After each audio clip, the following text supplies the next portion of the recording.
होने वाली है और आप एक सक्सेसफुल इंसान बन जाओगे। यकीन मानो कि आप बहुत भाग्यशाली हैं जो आपने मेरे वीडियो पर क्लिक किया। जिंदगी में आपको जो कुछ भी चाहिए सब कुछ मिल सकता है जो आप चाहते हैं, चाहे आपको अच्छा इंसान बनना है या फिर अपनी जिंदगी अच्छे से जी हो। और इस वीडियो को सिर्फ एक बार पूरा देख लो, कसम से आपको पूरी तरह से लाइफ बदल दूंगा और ब्रह्मचर्य जीवन के लिए तड़प उठाओगे। अगर अभी तक वीडियो का नाश करते आए हो तो इस वीडियो को देखने के बाद आज से और अभी से ही ब्रह्मचारी अनाज की भरपाई करने के लिए तड़प उठी हो गया, क्योंकि जिसे तुम यूं ही बारहा दे रहे हो शायद तुम्हें यह पता ही नहीं है कि यह कितना पावरफुल है। आज मैं आपको बताऊंगा कि ब्रह्मचर्य का पालन क्यों करना चाहिए और ब्रह्मचारी जीवन क्यों चुनना चाहिए और ब्रह्मचर्य क्यों जरूरी है। आपकी लाइफ में यह बात सुनते ही कितने लोग तो वीडियो को स्किप कर लिया होगा, लेकिन जो लोग अभी भी इस वीडियो में बने हुए हैं इसका मतलब यह है कि वह सभी लोग अपने जीवन में ब्रह्मचर्य का पालन करना चाहते हैं। दोस्तों, इंसान आखिर वीर्य नाश करना क्यों नहीं छोड़ पाता है? इसका सबसे मुख्य कारण क्या है? क्या आप तैयार हैं? इसे जानने के लिए अगर तैयार है तो बने रहिए हमारे साथ इस वीडियो में। आज हम आपको ब्रह्मचारी अनाज के मुख्य कारण के बारे में जानकारी इस वीडियो को अभी तक लायक नहीं किया है तो एक लाइक कर दीजिए, और यदि आप पहले से ही ब्रह्मचर्य का पालन कर रहे हैं तो अपना अनुभव मुझे कमेंट में जरूर शेयर करिए। इससे यह फायदा होगा कि और लोग भी आपको कमेंट को देखकर मोटिवेट होंगे और ब्रह्मचर्य का पालन करना शुरू कर देंगे। इससे उनका भी भला हो जाएगा। तो चलिए जानते हैं क्या कारण है ब्रह्मचर्य नाश का। सबसे पहले यह जान लीजिए कि वीर्य नाश का मतलब क्या है। जब कोई व्यक्ति अपने उत्तेजना के कारण भोग की क्रिया उत्पन्न करता है तो उसके अंदर से निकलने वाला तत्व ही वीर्य है। अब बात करते हैं इसका मुख्य कारण क्या है। दोस्तों, हमारा मन हमेशा ही खुशी चाहता है। वह शरीर की बिना परवाह किए कुछ भी करने में अंदर खोजता है। वह चीज गलत हो या सही को यह समझना जरूरी है कि सारे भोग विलास काम वासना लाभ हानि सारी चीज मिथ्या है, आशा है। जब मन यह समझ लेगा तो उस विषय से भोगों से मोह नहीं रहेगा, तो मन इन भोग विलास की कामना से मुक्त हो जाएगा। इसलिए सबसे पहले आप अपने मन को यह बार बार समझाइए कि यह सभी विलास काम वासना कुछ क्षण के लिए है, झूठे हैं, केवल ईश्वर ही सत्य है। यदि आप प्रतिदिन बीड़ी नाश करते हैं तो आप सिर्फ 15 दिनों के लिए भीड़ को बचाकर देखिए और आप हैरान हो जाएंगे। इसके पावर को देखकर आप खुद के अंदर एक अलग ही एनर्जी महसूस करेंगे। आपके अंदर एक अलग प्रकार की ऊर्जा होगी। और जो इंसान मीडिया का नाश करना नहीं छोड़ता है वह आगे चलकर कई बीमारियों का शिकार हो जाता है, क्योंकि उसे वीर्य के फायदे के बारे में जानकारी ही नहीं होती है। यह जानकारी आप अपने दोस्तों में जरूर शेयर करिए, जिससे और लोग भी अपने जीवन को सफल बना सके। दोस्तों, जो इंसान मीडिया को बचाकर रखता है वह सभी कामों को आसानी से कर लेता है। उसके लिए कुछ भी करने का जुनून रहता है और वह पूर्ण रूप से अच्छे तरीके से कर सकता है, क्योंकि उसके अंदर कॉन्फिडेंस होता है। उसे पूरा विश्वास होता है कि मैं कर सकता। और जो इंसान अपना आत्मविश्वास खो देता है उसे छोटा से छोटा काम भी बहुत कठिन लगने लगता है। वीर यह शरीर के महत्वपूर्ण द्रव्य है जो शरीर की ऊर्जा बनाए रखता है और शरीर के सही रूप में शक्ति प्रदान करने का काम करता है। यदि आप वीडियो रिलीज करते हैं तो शरीर की ऊर्जा में कमी आती है। इससे शरीर उतना तो कमजोर की स्थिति में नहीं पहुंचता है, लेकिन यदि आप हर रोज ऐसे ही वीर्य स्खलन करते हैं तो आपका शरीर उस स्थिति में पहुंच जाता है जिस स्थिति में मनुष्य सही तरीके से किसी भी निर्णय को सुलझा नहीं पाते। से आपका शरीर और पर बुरा असर पड़ता है कि बड़ा ही उत्तम प्रश्न है, जिसमें कि आज के हमारे युग के लड़के इस बारे में हमेशा सोच रहे हैं कि ऐसा होने से वैसा क्यों होता है। तो बात दे कि वीर हमारे शरीर का एक ऐसा तरल पदार्थ है जो कि हमारे शरीर का एक विभिन्न तरह की भावनाओं को प्रकट करता है। काम वासना की और अधिकतम इसका झुकाव ज्यादा रहता है, जिसमें कि पुरुषों द्वारा इसे निकलने सही भी है, क्योंकि हार्मोन बैलेंस के बाद यह एक हमारे शरीर का आपको हिंट देने का साइन है, जिसे हम आसान भाषा में सीमन या वीर्य कहते हैं। आज के युग में हमारी युवा पीढ़ी बड़ी ही गलत ढंग का प्रयोग कर रही है। बता दें कि जब आपके शरीर से रिया निकालता है, जब आपको अच्छा तो खूब लगता है, पर यह जान लीजिए कि शरीर ने अपनी भूत समय के बाद बनी शक्ति रस को खो दिया है। इसीलिए जब आपके शरीर से बाहर निकल जाए आता है, तब आपका शरीर थोड़ा कमजोर महसूस करता है, परंतु यह एक नेचुरल सी चीज है। बता दें कि ज्यादा वीर या नहीं करने से आपके शरीर में एकदम ताकत खत्म कर देता है। दोस्तों, आपने सुना होगा कि हजारों साल पहले डायनासोर पृथ्वी पर मौजूद थे, लेकिन आज वह नहीं है। पाला बदला और आज सालों पढ़ाई करने वाले हमारे डॉक्टर और हर वर्ग के लोग सलाह दे रहे हैं कि अपने वीर्य को निकालते निकालते जाओ, इससे आपको अच्छा महसूस होगा, तनाव कम होगा। क्या सच में उन पुरानी कीमती शिक्षा का कोई मोल नहीं था? पुराने आत्मज्ञानी में दिमाग नहीं था, वह यूं ही हवा में बातें करते चले गए और हम सब बेहद बुद्धिमान हो गए। जैसे भगवान गौतम बुद्ध और स्वामी विवेकानंद जी जीवन भर अपने सभी युवाओं से कहते रहे हैं कि मानव तेजस्वी बनो, दुर्बलता को त्यागो। स्वामी विवेकानंद जी को लाखों लोग आदर्श मानते हैं, लेकिन वह कभी इस बात पर ध्यान नहीं देते थे। स्वामी विवेकानंद इतने महान कैसे बने, इतनी अधिक बुद्धिमान और शक्तियों का ज्ञान कैसे हुआ? 12 साल वीर्य की साधना और ध्यान द्वारा उन्हें प्राप्त हुआ है। जो इंसान अपनी जिंदगी से कुछ विशेष मांग रखते हैं, हमारी चेतना मीन्स आंतरिक शक्ति की 3 सिचुएशन होती है, मंद, मध्य और तीव्र। जब हम पैदा होते हैं, क्यों होते हैं? जब हम पैदा होते हैं तो ज्यादातर लोगों में मंद चेतना होती है, और जैसे जैसे हम बड़े होते चले जाते हैं और हमारी चेतना मंद सिचुएशन से ऊपर उठकर मध्य सिचुएशन की ओर आने लगती है। यदि कोई बहुत बुद्धिमान हो या किसी ने अपने मन पर कोई साधना या ज्ञान की हो, तो उनकी चेतना कुछ तक मध्यम स्थिति पर आ जाती है। दोस्तों, बार बार हस्तमैथुन करने का मन क्यों होता है? क्या आपने कभी सोचा है इसके बारे में? क्योंकि आपकी जिंदगी में आपको दूसरा ऐसा कोई रास्ता ही नहीं पता है जहां से आप अपने वीर्य का उपयोग कर सके। आप सिर्फ एक ही रास्ता जानते हो, वीर्य को बाहर निकालने का कितना मजा आता है ना? लेकिन यदि आपको इस ऊर्जा का उपयोग करना आ जाए तो आप बिल्कुल नष्ट नहीं होने देंगे और इस ऊर्जा को अपनी जिंदगी को महान बनाने में लगा दोगे।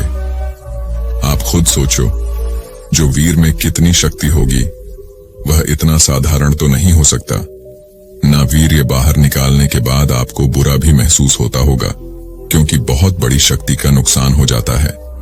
तो यदि आप इस वीडियो को अच्छी तरह समझ गए हो और आप उस एनर्जी को महसूस करना चाहते हो, तो 15 या पूरे 1 महीने तक ब्रह्मचर्य का पालन का एक चैलेंज ले सकते हैं। और यदि आप चैलेंज नहीं ले सकते और आपको हस्तमैथुन की आदत है, तो उसे कम करने की कोशिश करें। यदि आप हफ्ते में 1 बार करते हैं तो 2 हफ्ते में 1 बार करें। यदि आप रोज हिलाने की आदत है तो आप हफ्ते में 2 बार करें। इस टॉपिक पर बात करने से लोग शर्मा आते हैं, करते हैं, लेकिन यह डरने का नहीं, सीखने का विषय है। गारंटी देता हूं कि आप आज से और अभी से वीर्य नाश बंद कर देंगे। आप अपने शरीर के अंदर झांके, एक बार देखो और अपने आप से पूछो और अपने आप से सोचो, वीर्य नाश करते हो, पीढ़ी नाश से क्या मिलता है? भले ही थोड़ी सी मनोरंजन मिल जाती है, थोड़ी देर ले लिए, लेकिन उसके बाद तो आपको पछतावा ही होता है। लेकिन यही बात हिलाने से पहले क्यों नहीं सोचते हो कि अनाज के बाद तुम्हें कितना नुकसान होता है? दोस्त, बात समझ लो, ये वीडियो में कुछ नहीं रखा है कि तुम्हारा नुकसान ही होता है। अगर हस्तमैथुन करने का मन कर रहा है तो मैं एक बार अपने मन को शांत करो, अपने आंखों को बंद करो और अपने बारे में सोचो कि वीर अनाज के बाद क्या होगा। भले ही कुछ देर के लिए आपको अच्छा लगता है, मनोरंजन हो जाता है, उसके बाद जो पछतावा होता है वह पछतावा को पहले ही सोच लो। आप कुछ मिनट में हस्तमैथुन करके अपने अंदर से वीर यह तो निकाल लेते हो, लेकिन आप जानते हो उसे बनने में कितना घंटे लगते हैं और कितने दिन लगते हैं।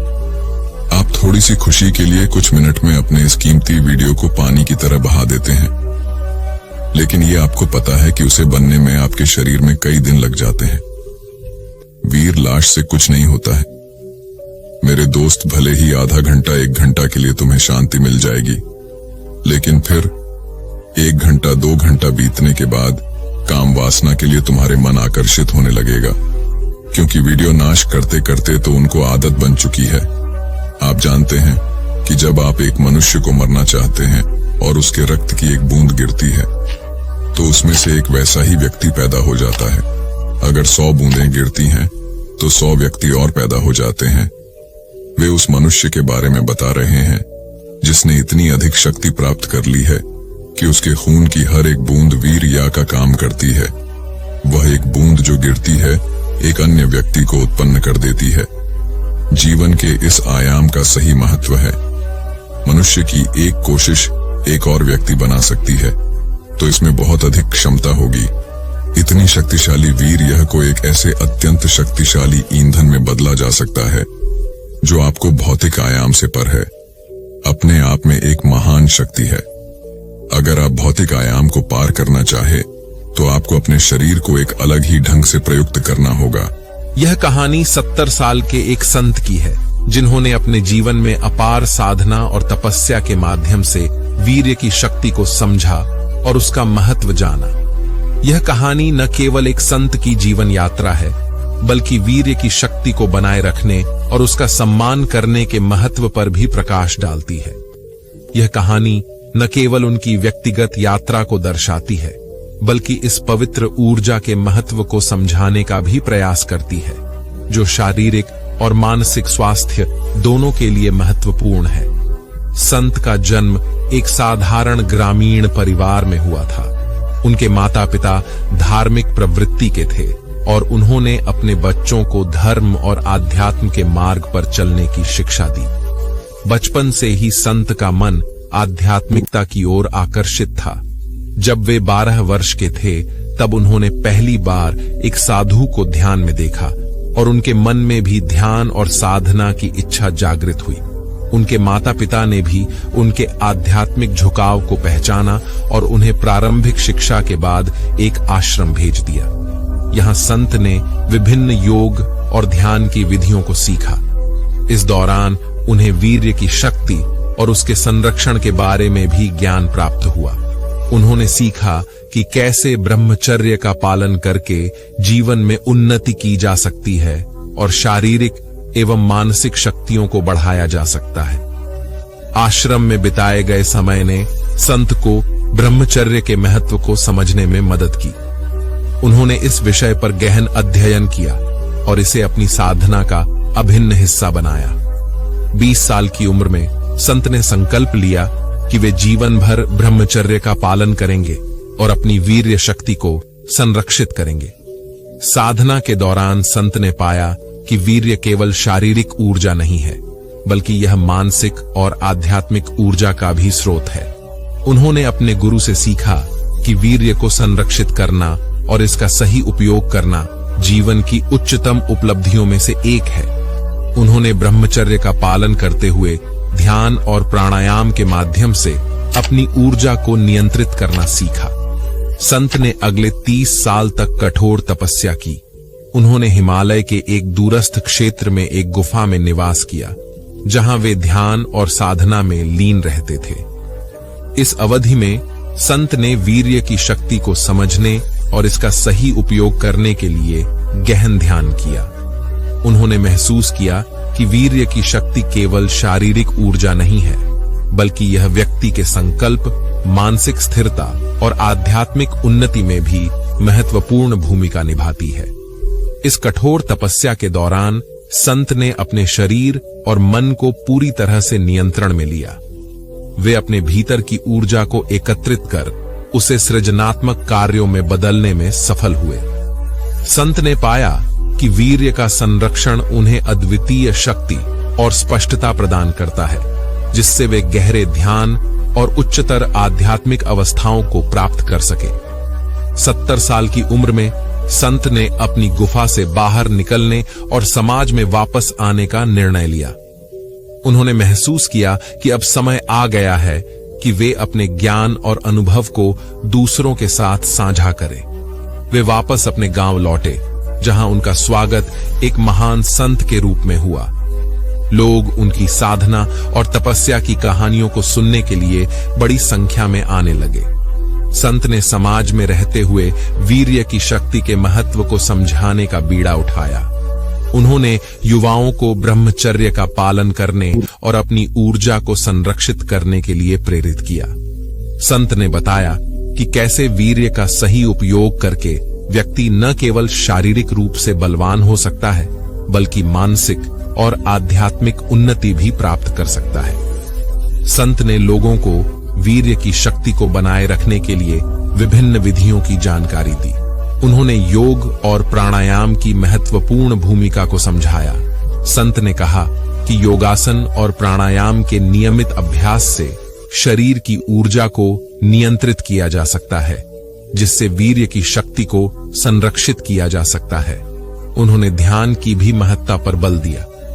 ध्यान के माध्यम से मन को शुद्ध और शांत किया जा सकता है, जिससे शरीर और मन की ऊर्जा का सही उपयोग संभव हो पाता है।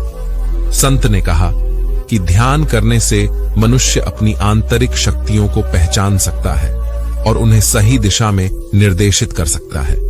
संत ने अपने शिष्यों को जीवन में संयम और संतुलन का महत्व सिखाया। उन्होंने कहा कि वीर्य संरक्षण केवल शारीरिक स्तर पर ही नहीं, बल्कि मानसिक और भावनात्मक स्तर पर भी आवश्यक है। संत ने बताया कि कैसे संयमित जीवन शैली और सकारात्मक सोच से वीर्य की शक्ति को बनाए रखा जा सकता है। संत ने अपने शिष्यों को यह भी सिखाया कि वीर्य का संरक्षण करने के लिए व्यक्ति को अपने आहार और जीवन शैली पर भी ध्यान देना चाहिए।